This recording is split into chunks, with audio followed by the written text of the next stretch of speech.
Hey guys, JB here from Alpha Wolf Consulting, coming to you today with another episode of Understanding Thyself.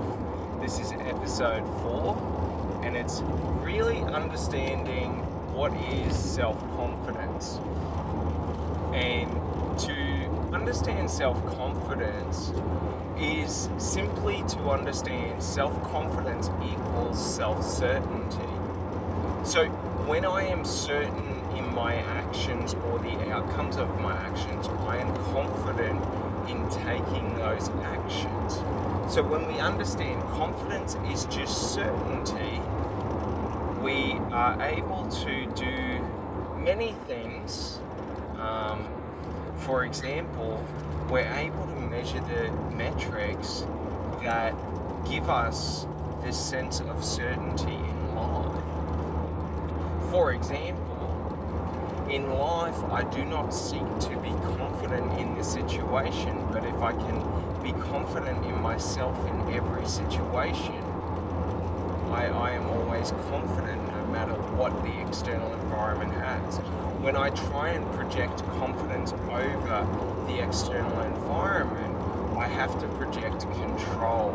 So I have to control my environment to feel confident. So we just got to understand that there's a separation between what we feel in ourselves and our external environment.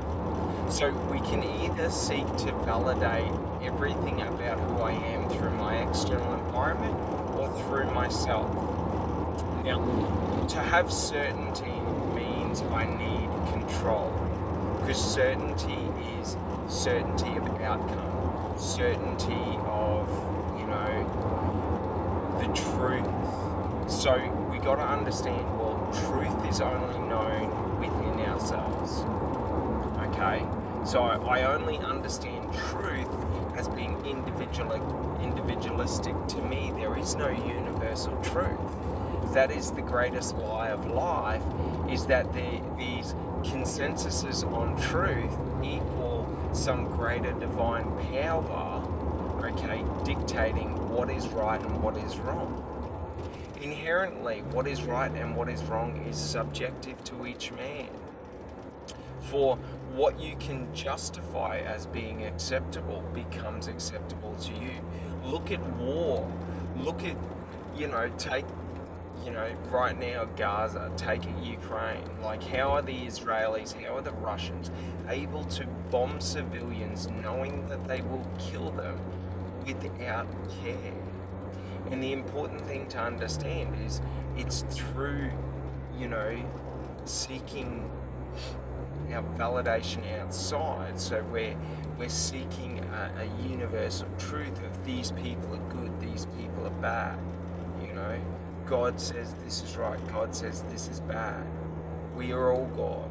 So what we say is being right, what we say is being wrong is right and wrong to us.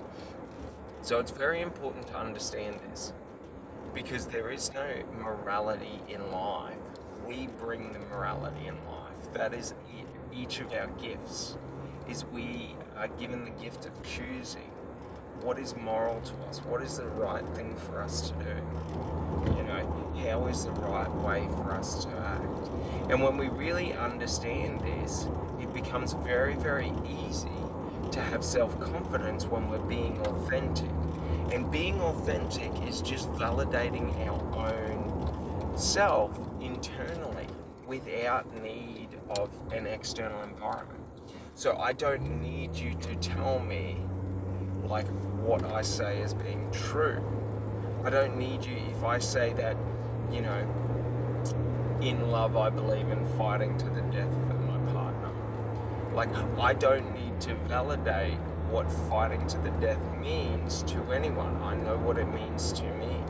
I know what I'm willing to do and what I'm not willing to do. I know how far I will go. I don't need external validation. So the problem is when we need external validation, we constantly have to prove ourselves.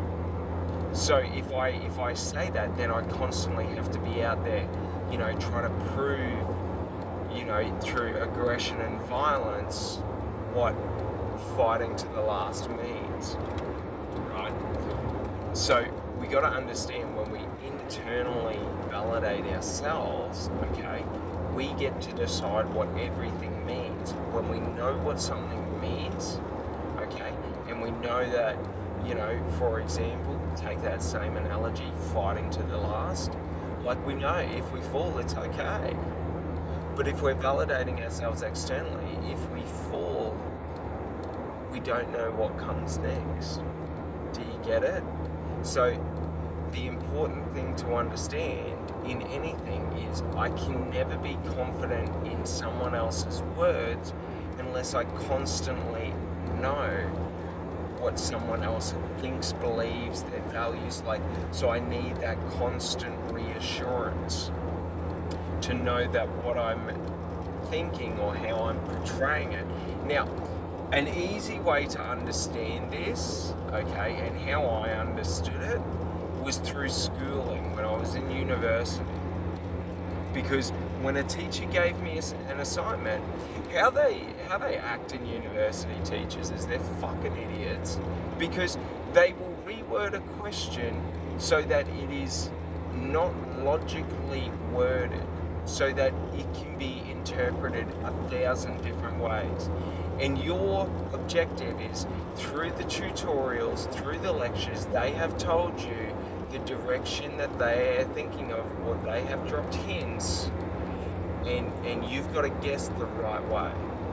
So throughout university, I failed so many classes, not because the quality of my work was not of the highest standard, not because my information was not accurate, not because I didn't have a complex understanding of, you know, the environment and the subject that I was learning, right? So what would happen is, because I hadn't followed their exact parameters and guidelines of what they wanted, I had failed. And it's the same in life, okay? When we're thinking about like trying to become our ideal person,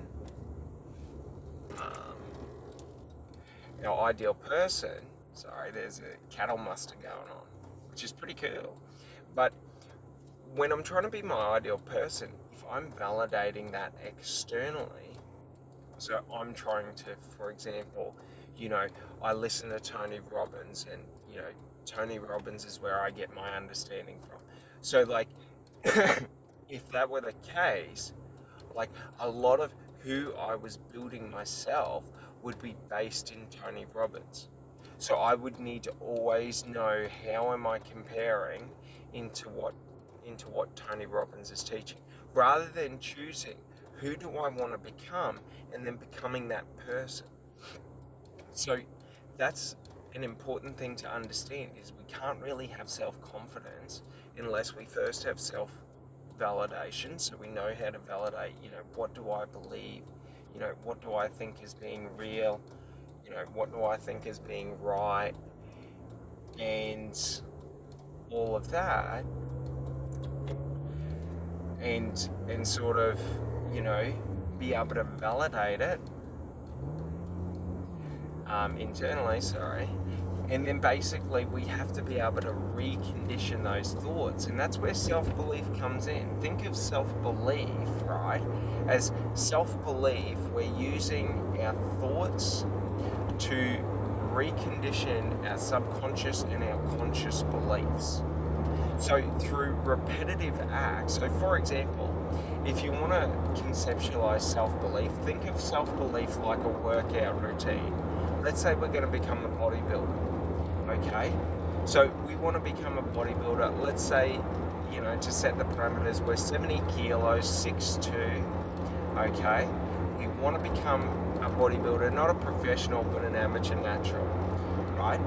So we've got a couple of things that we've got to achieve to be able to do that. We've got to achieve the dietary requirements to put on the size of the mass to fuel the growth of the muscles.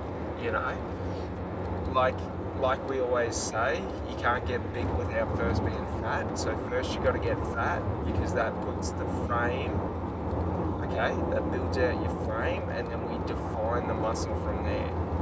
So an important thing to understand is, if we think about it, okay, my thoughts are the foods that I eat, and my beliefs are the actions that I'm taking to the workout I do.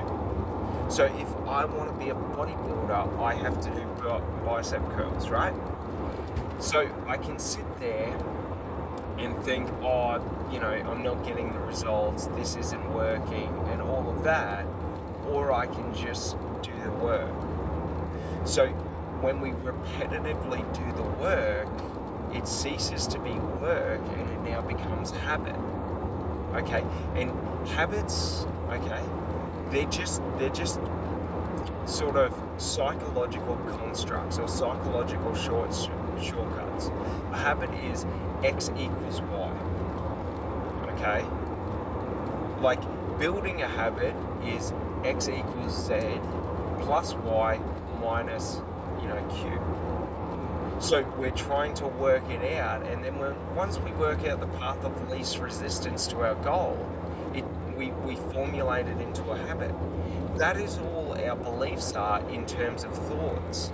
So when we think about something over and over and over again, okay, our mind or our psychology, to save on energy, instead of going X equals Y minus Z, plus Q every time, or changing around the variables, just says X equals Y. Okay? So, like, for example, okay, if I'm doing something that's difficult, like, for example, weight loss journeys, they are tremendously difficult, because the thing you got to understand, in any weight loss journey, you're simply fighting yourself. You don't have to lose the weight. You just have to beat your internal narrative, because your internal narrative is what's creating, the conditions that your body's in. So an important thing to understand is, once you understand, for example, for me, like, so when I used to eat animal products and stuff like that before I went plant-based, I used to struggle, because if I didn't train 2 to 3 hours a day because of how much I ate, okay, I would start to put on weight. So if I went 2 to 3 weeks without training, I'd have a gut. I'd start to get man boobs. We don't want man boobs. Once your pec starts to droop outward instead of drooping inward, they're tits. Unfortunately, that's the truth. Arnold Schwarzenegger said it so great, but jump in front of the mirror and without any clothes on, and if it jiggles, it's fat. Like, an important thing to understand in any personal development or anything is, we just have to be honest with ourselves.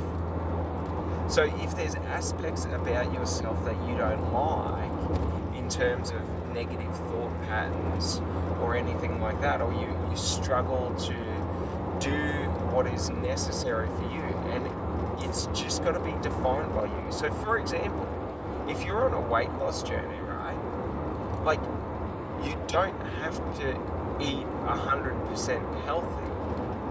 Like, I always go the 80-20 rule, but it doesn't matter if it's 60-40. Like, 80% of the time, okay, when we get hungry, we try to eat something good. If I'm in a position where there's not that many good options, so like, let's say we're out somewhere and there's only, we can only buy food. You know what I mean? Typically, understand this about hospitality, because I did chefing for like 15 years. I loved cooking. But understand this, when you buy food out, okay, they put additional seasoning in. So what if you cook a steak at home, however much butter you use to cook that steak, let's say 2 tablespoons. Understand, in a kitchen, if I'm working in a restaurant, I'll put 3 to 4, because it's going to make it so much more juicy and so much richer. Like, do you understand? So you just got to understand that when we're eating out, it's sort of like we're typically eating a lot more decadent food with either more processing or just like more fatty, because you got to understand in our psychology of our taste, fat is one of those things that our body really craves because it's a survival mechanism. So like we all seek to be fat naturally in the context of, you know, if we're in a survival situation, having that additional stored fat means longevity and survival, right? But we also want to have that counteracted with, we also don't want to have so much fat that it impedes the functionality of the muscles and degrades the joints. Because that's the downside of too much fat, is that you're carrying extra weight, so every activity becomes extra strenuous. So you just got to understand, like, if you're on a weight loss journey, the bigger you are, okay, it's going to require more effort in the start, but once you get started, it will, like, the gains will become so rapid because you're doing so much more than the average person. Like, if you're 200 kilos and someone's 100 kilos, for you to walk 5 kilometers is immensely further.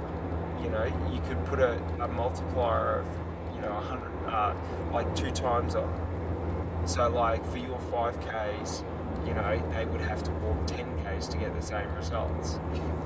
So understand that like, it's always going to be difficult in the start, okay? But you just got to understand, like, you're building yourself up. So if you're able to, you know, battle with yourself and come to those conclusions, like I've explained, that, you know, the bigger you are, like, you do less work for more, like, results, right? You don't have to work as hard as a skinny person does to burn the same amount of fat. You just have more stored to burn through. So like, fun ways to do it is, like, to break down that mindset, you first have to break yourself. So that's the only thing you got to understand, is when we're trying to completely shift and change ourselves and become someone new, we have to break that old person down. Now, a fun way you can do it is you can do 48-hour fasts, or you can just do intermittent fasting, where you eat once a day and you might eat 1 to 2 kilos a day. So I typically will eat around 800 to 1.5 kilos in a 2 to 3 hour period. So like, you know what I mean? Like, you can, like, you can work it out, but the thing you want to do is you want to start stressing your body. Because if you do, you know, intermittent fasting, it means for the majority of the day, like, your body's having to move more weight, and you're restricting it to only being able to utilize the fat storage as energy. Now, a simple way to get around this, because the downside with using fat as fuel is you'll feel lethargic and exhausted, and like, you'll feel really weak. So the way I do it is I will typically have sugar as a counterbalance. So like sugar in coffee, or I might have 1 or 2 sodas. Okay? Because what you got to understand is how sugar works in the body, okay, is if it's the only fuel source, it burns up so quickly. So if you're fasting, okay, what will happen is, even if you have a can of Coke, within the next hour that energy is gone. It's not getting stored as fat. But if you're eating and then you're having a can of Coke and you're eating carbohydrates, okay, your body will use the carbohydrates as energy first. So typically that's how you get it, because you're going over that level of energy required, right? So now it's in surplus. So if you can shift your mind to thinking like that, of Food is just energy. And when I'm hungry, it's my body saying, I need more energy. But what we got to understand is there's also the psychological aspect of it. Okay? When I'm lacking in other areas of my life, I will seek to fulfill that lack where I can control. So if my love life isn't good, maybe I'll try and eat more, or eat more of what I enjoy, eat more enjoyably. Do you understand? So the problem is when we do this subconsciously, it becomes like a compulsive behavior that we're unaware of. So for example, with many eating disorders, when it comes to overeating, it's a lot around emotional or trauma based. When I feel a certain way, this is how I respond to it. And the thing you gotta understand is that's just your psychology, because your psychology doesn't taste food. Your psychology doesn't understand food. So what happens is your psychology and your mind wants those hits of dopamine, of serotonin, of this and that. When I feel stressed and lonely, I want serotonin or I want dopamine. So your mind will have all quick ways. It's the exact same for addictions. So for example, addictions come in many forms. OCD is an addiction. OCD is a control addiction. So it's not a mental disorder, it's that they have an addiction to taking controls. And like any addict will tell you, that's, in the heroin death grips, if I just get this one fix, I'm good. If I can just do it, it's good.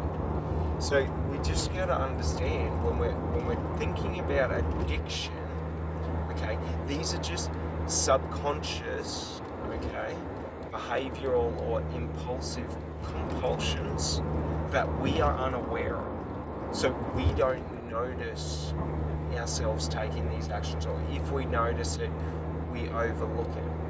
For example, right, if you're addicted to tobacco and smoking, I smoke, but if you smoke, while you're smoking, if you understand anything about human anatomy and smoking cigarettes from the science on cancer, well, you understand what it's doing to you, but we overlook it. Do you understand? So it's all this psychological game when it comes to these, negative opinions about ourselves, these limiting beliefs, these addictions, all these problems we have, is just us creating a problem through having an unconscious emotional attachment to something, which as a result of having that unconscious emotional attachment, we create unconscious compulsive behaviors. So we compulsively take behaviors. And I've worked through this a lot with understanding it. So to understand this is when you eat food, if food is your problem or addiction, or is one of your struggles in life weight loss, okay, change the way you view the food. So instead of eating food I like, I want to eat food I enjoy and make me feel good. You want to change that narrative to where you're consciously telling yourself the kind of food, and then have a conversation with yourself after eating, while digesting the food. How do I feel? You have to become aware of every aspect of it. And it's the same with training. So for example, when I don't work out and lift weights for a couple of months, I lose a lot of my strength. So I go from being able to, bicep curl 20 kilos in each hand to then only being able to bicep curl comfortably 12.5 to 15 kilos. So it's the bitch days. That's what I call it. I call it the bitch Olympics. It's the game I play whenever I try and whenever I have to go to the gym and I'm starting back up and I feel shitty about myself, I'm training for the bitch Olympics and I'm the biggest bitch here. You know what I'm saying? Like, if you think I'm weak, you're right, I'm weak. That's why I'm here. Because I'm a bitch. I need to get back into it. I need to continue. You know? So we got to just create these ways of really being able to sort of like make it okay to feel bad. So like that's the number one thing that stops, you know, a lot of, you know, like obese people from working out is that fear of judgment, that fear of, you know, unacceptance. And like, as I say to most people, like, if you see people putting in the work to better their life and better their health and better themselves and better their mind, like, no one is ever going to look down on that. And anyone who looks down on you, just understand, they're a beta. They're a poser. Like, all those ones that cast judgment are just posers. Like, they're out comparing themselves to you. All you need to do is compare yourself to yourself. Work on yourself. So, like, it's really important for us to understand this, because no matter what you try and do, it doesn't matter. There's no, like, if you were trying to lose 200 kilos, if you were trying to lose 20 kilos, there's no difference in difficulty. Like, it's still the same psychological game. It's just, which wolf do you feed? Do you feed your unconscious negative beliefs, or do you feed your conscious positive beliefs? And you've got to understand, okay, through conditioning, our conscious, like, positive beliefs and thoughts will become unconscious positive beliefs and thoughts. So just by repeating things and saying things again and again and again, we reprogram our subconscious mind. So, like, the only way to become comfortable in your skin, in your weight, is to accept who you are, where you want to go, to accept the work that needs to be done, and to just start walking the path and doing the work.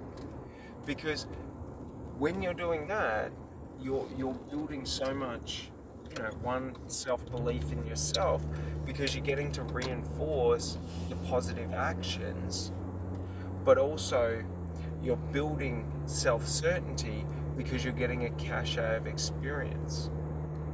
Like, it doesn't matter if you train 3 hours a day, 1 hour a day, you know? Like, there's a certain level of work you've got to do every day to put yourself in a calorie deficit, okay? Because if you're able to put yourself in a calorie deficit, what that means is you don't have enough energy in your food that you've eaten to produce all of the results you want in that day, or all of the output. So your body has to use stored energy. Think about it like this. If you're, like, let's say you're fat, like, think about it like this. What I eat is my income, right? So I'm eating money, and fat is my savings. If I want to trim my savings, I have to increase my spending outside of what my, like, income is. So, like, there's many ways to visualize it to make it easier. So, you know, if fat is stored energy, all you have to do is, in every day, give out as much energy as you can. You know what I mean? And you can do it in any way that you want. Think about it like this. You could give your energy to the gym and go to the gym for 2-3 hours a day if you wanted. You could give your energy to your family and go out and walk and stuff like that. Regardless, like, think of it like this. Regardless how I feel, I have to give a certain amount of energy every day. And unless I do that, I won't meet my goals. And then it's just working out, how do I do that? And if I miss or I want to take it easy on one day, then all I do is I catch up over the next couple of days or over the next day. Like, it's like there's like once you understand it, it becomes very, very, very simple. And then it's like, you know what I mean? We just have to work on the food, because the easiest way to work on your diet is it doesn't really matter what you eat, but the more processed the food, okay? Because if we understand what happens in our digestive system, right? Like, our digestive system isn't breaking down food, okay? It's breaking down all of the parts of the food and then reconstituting it into new cells. So the more natural food is, in terms of, fruit, vegetables, meats, like, there's a big difference to eating, like, unprocessed meat and eating processed meat on your body and in your digestive system and in your weight. So understanding this is just understanding the more processed food is, the less efficient it is for my body to turn that into new cells. And the like, if it's not efficient for my body to turn it into cells, it'll just store it as fat. Like, because my body's lazy. Does that sort of make sense? So, like, because my body's lazy, if I give it food that isn't right for it, it doesn't, like, forcibly try and make it right for it. It just does what it can and then sort of discards the rest. But we also got to understand that the levels of sugar and the levels of this and that, and then we're eating old food because most of the food is months old or even years. But it's just like, if we understand this and we know that there's certainty of result, like, it's quite easy to be confident. And our confidence is what sort of empowers every decision in every moment. Because if we're certain of the outcome, it's quite easy to walk the path. It's only the uncertainty. And the reason we're uncertain so much of the time is because we validate externally. So because I'm trying to validate what you think and believe as being the right way to go, right, I don't really know, so I'm always a bit unsure unless I know exactly, everything you know. Like, I'm always going to be doubtful or unsure. I'm always going to be comparing. So, like, it's very important for us to shift that light to ourselves so that then we can analyze the results that we're getting. We can analyze the like, the experience. Because if I'm feeling great, even if I'm not seeing the results immediately, if I'm feeling great about the path I'm going or what I'm doing in life, like, I'm going to be incentivized to positively move forward in it. Like, if I feel great about what I'm doing, I'm going to be encouraged to do more of it and take more actions, which is very important because, like, confidence is such a large part of our life, in terms of, to try and walk through a path without confidence is to be worrying about every step. Like, the reason our brain creates habits is, one, to save on energy, but two, to be able to move through the world. Because if in every door we had to wonder if there was going to be someone with a knife behind them, if the door was going to open to an ocean, if the door was going to open to a cliff, like, if we had to wonder and process about it, like, that'd take 15 to 20 minutes before being able to open any door, because we would have to prepare ourselves and anticipate it. So like the thing is our mind is just using, you know, observational data. So like, i.e., when we walk to the door, if there's any windows, you know, our periphery vision will be scanning and our mind will be scanning to see if there's anything like alarming or outside of the ordinary there. So like that's very important, but also we go on past memories. So when I last walked through that door, what was the environment like? That's like why when sometimes when you're out, like let's say you wake up and you go out in the morning and then you go back into your room and let's say your room's blacked out and you do stuff and you come out, you know, 6 7 hours later and it's the middle of the day and you sort of you you have this instant like whoa, because the last data I had, the light level was so much lower. So it's sort of like it's that split second of perceived reality and then our brain accounting with new data for current reality.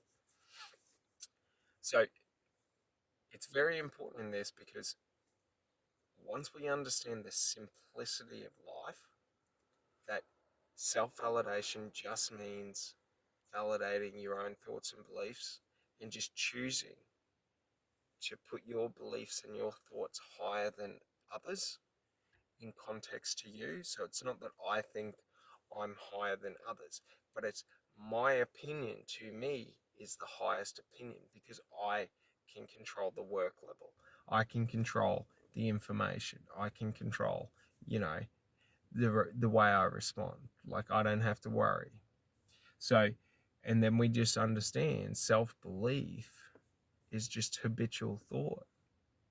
So it's just reprogramming our unconscious negative beliefs and thoughts and reprogramming them through conscious conditional behavior or behavioral conditioning. So through repetitive actions and repetitive narrative, we can condition in new thoughts and beliefs. And an easy way to do this is just YouTube, Spotify. Just go to Fearless Motivation. It's a playlist of motivational speeches and songs and content, and just play it. There's about a couple of 100 hours of content there. And you just play it on repeat. And you just play it on repeat. And you listen and you listen and you listen. So much so that those narratives are implanted into your subconscious thought. And then what this allows you to do is in any moment that you ever feel self-doubt, self-belief issues, you feel like giving up, you're able to choose and run a record. Do you get it? Like we're conditioning in through thousands of repetitive actions and the repetitivity of the same message, okay, or the same message said in different ways. So like for example, we don't want to sit there and listen to 100 different people talking about 1,000 different topics that are based on, you know, all this stuff, and it's just disorganized and a mass of information because there's no cohesive or sort of like there's no cohesiveness, but there's also no structure for our mind. When we listen to one thing that is on either one cohesive topic or it's on a similar sort of like, so if we're listening to motivational speeches and it's all people telling their stories and things like that, like what it will do is it's all the same narrative. They'll be saying the same thing again and again and again in different ways, or they'll be saying different thing, like different ways of seeing the same thing. So you got to understand it's able to get us on the horizontal axis out wider, but on the vertical, it's also able to get us deeper into what we want to know. But if you do this, like we're reconstituting in new beliefs because we're just hearing these repetitive themes or stories or beliefs or narratives again and again and again and again, and it sort of conditions in this narrative to where you can hear their voice. When like I don't seek in life to learn from people. I seek to understand people. So, for example, when I listen to Jordan Peterson, when I study Jordan Peterson, I listen to him so much that I can hear his voice whenever I have a question. Do you understand? Like, we're building such a large cache of data that, like, we just have so much to access. Okay? And then understanding self-confidence, we're just understanding that confidence is certainty. Certainty is just that cache of data. So when I have a cache of, theoretical data, when I understand the concept, when I understand like the working concept, I have confidence. I may not have confidence to, go and do it. So it's sort of like if you learn how to speak another language, but you don't actually speak it. So like if you learn a language, but you don't have any, like let's say you learn Italian and you don't have any Italian friends or you know anyone Italian, so you're just learning on your own. Like you'll feel certain and confident that you know because of the work you're doing, but it doesn't mean you'll be confident in a conversation when speaking in Italian because you only have one aspect or one layer of the experiential information required. So self self certainty is just going out there and doing the actions and creating that cachet of testing and measuring. Does X equal Y? Does Y equal Z? Like we're going out there and doing that, and it's the merging of theoretical knowledge, so learnt knowledge from books, from other people. So, learning another language, just grabbing a dictionary and writing every word, theoretical knowledge, right? And then we have experiential knowledge. That's the knowledge we get through experience of doing. So, for us to be confident in who we are, all we need to know is that in anything you do, you just have to have done it a lot to be confident. You have to have done similar things. You just have to believe in yourself, because when you believe in yourself, you become certain of yourself. And it's not that you do it arrogantly. The goal isn't arrogantly. The goal is to empower yourself by being able to look back at similar things you've done and said, yes, I took these actions. So like, for example, for me personally, in everything I've done, like all I look back to is in my sales. I just used to make 100 calls an hour. Like I used to just punch out. Like how I get anything in life has always been maximum effort. Like that's my conscious choice. I just choose to do an insurmountable, amount of work in comparison to the average. Because if I do that, I'm up there in the, top 20, 30%. So like sort of I can do it, I can choose my comfort level. Do you understand? Like the work has to be done, but I just have to be comfortable doing it. Yeah, so like in anything, all I needed was time and output. And over a long enough time period, okay, the output always multiplies. So like if I do, you know, 30, 40 calls an hour, right? Every hour for 6 to 8 hours a day, it's exhausting. But if I do that over a 3 month period, that's 3 to 4 to 6,000 conversations you could have, you had. Do you understand the cachet of experiential knowledge in all these different conversations, all these different type of people?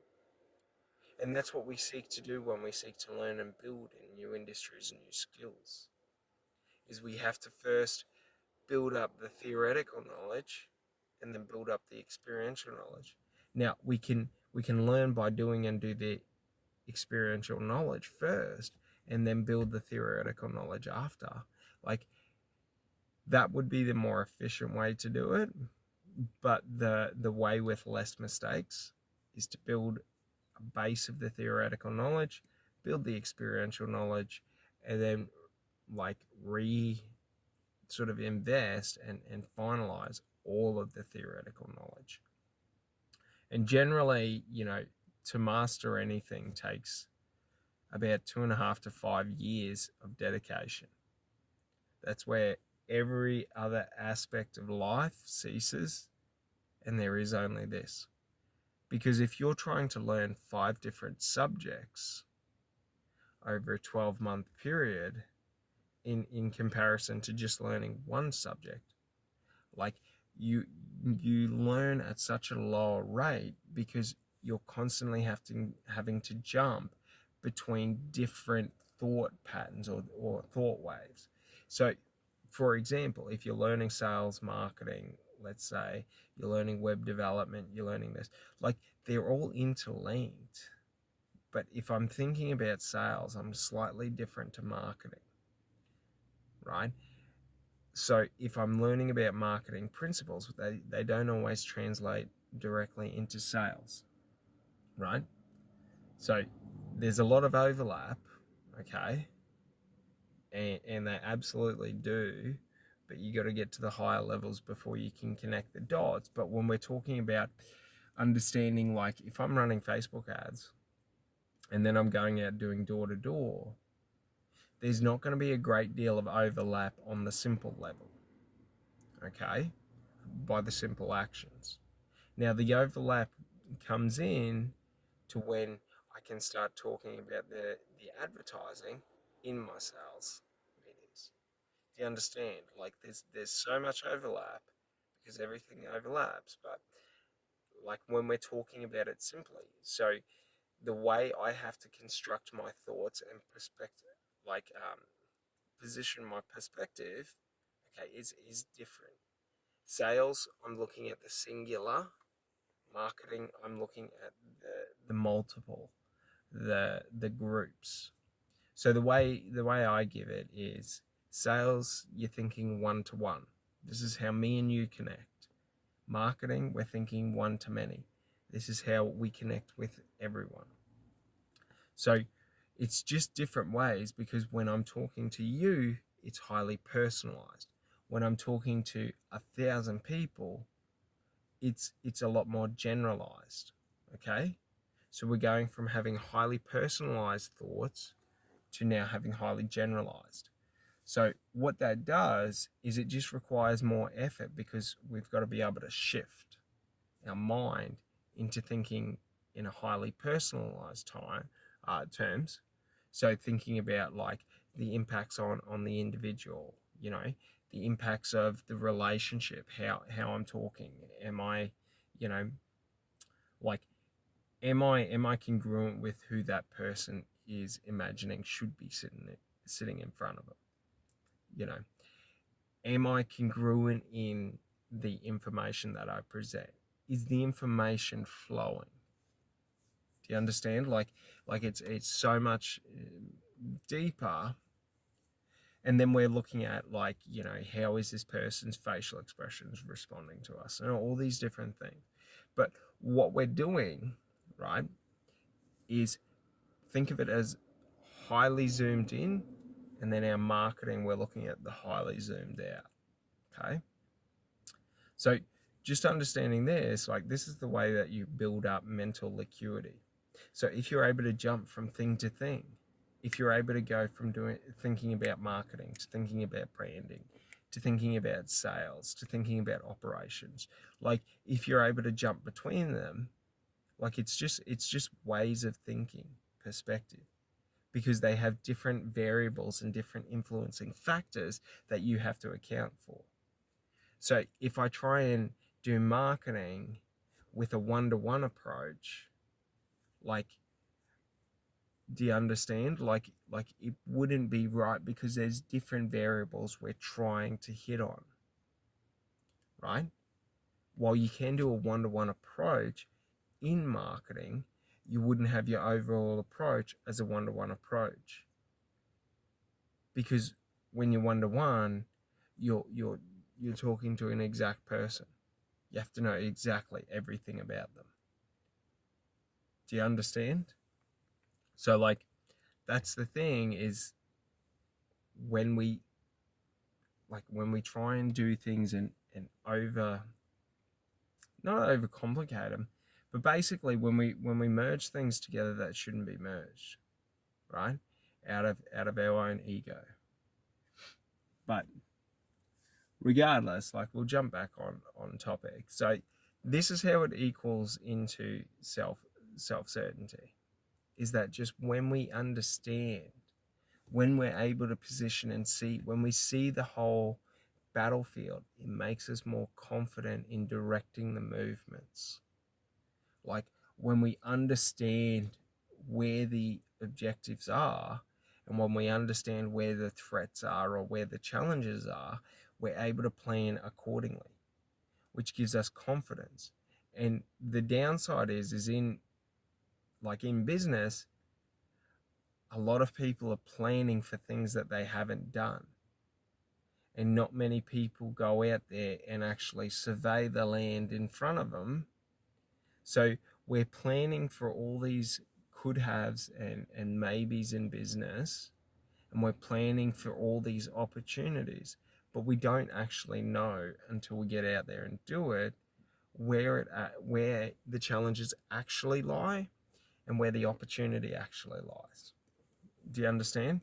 So it's like if you're building a new business and you've never built a business before, you've created a framework or a picture, and it's like now you've set out reality. So where the opportunities lie, where the challenges lie, and we're trying to sort of mesh them over one another so that we have the full picture.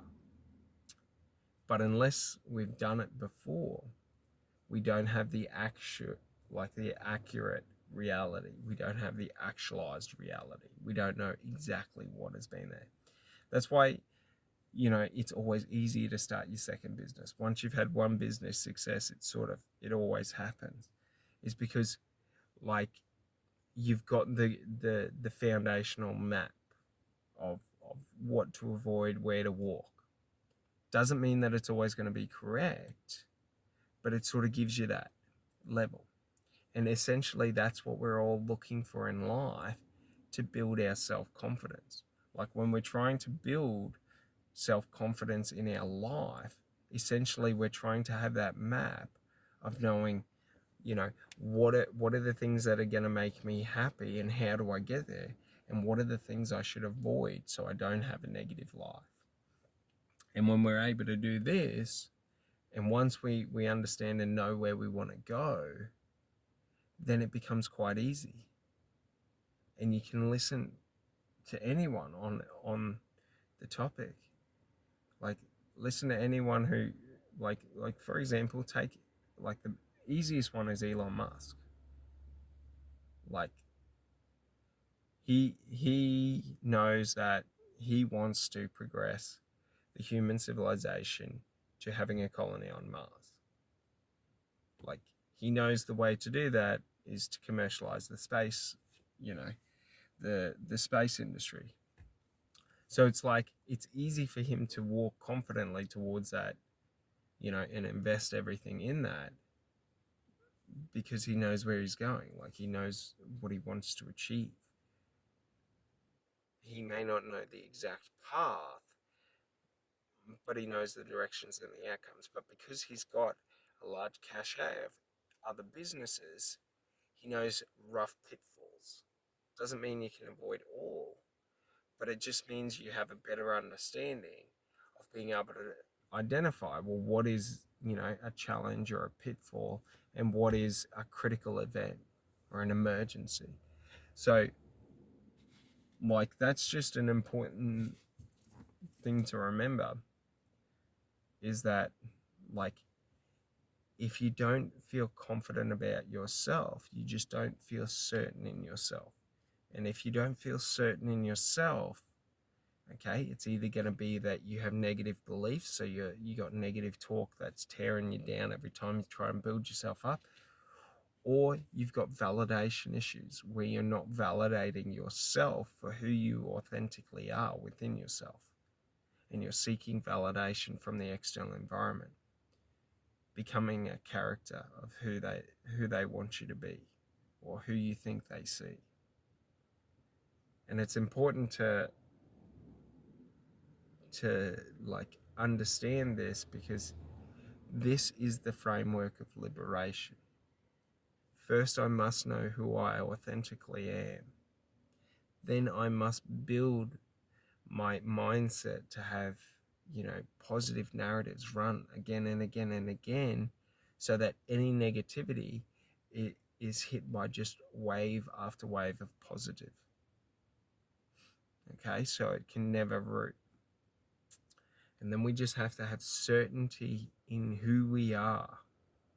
And if we say, I'm going to, it's like if you take on a job and you say to the employer, I'll work 60 hours a week. Like, you're going to do it because you said you were going to do it. It doesn't mean that every week, is 60 hours on the dot. But it's like, if you can give more, you give more. If you need to, divert attention somewhere else, like let's say family issues, you do that.